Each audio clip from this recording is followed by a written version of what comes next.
Coffee, one of the most popular beverages in the world. But what exactly is coffee, and why do billions of people drink it daily? Let's dive into its origins, how it's made, and why it's so loved. Coffee comes from the seeds of the coffee plant. These seeds, or beans, are found inside coffee cherries. After harvesting, the beans go through processes like drying, roasting, and grinding before they end up in your cup. There are over 100 species of coffee, but two dominate the market, Arabica and Robusta.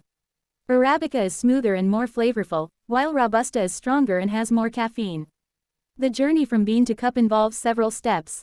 First, green coffee beans are roasted at high temperatures to develop their flavor. Next, they are ground to the right size, depending on the brewing method.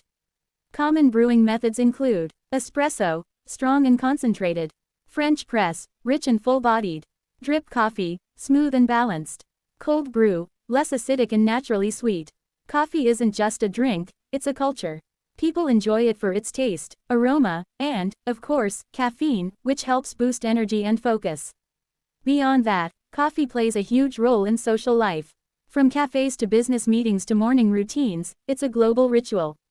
Whether you like it black, with milk, or as a fancy latte, coffee is a fascinating drink with a long history. Next time you take a sip, remember the journey behind every cup. Thanks for watching. If you love coffee, let us know your favorite way to drink it in the comments.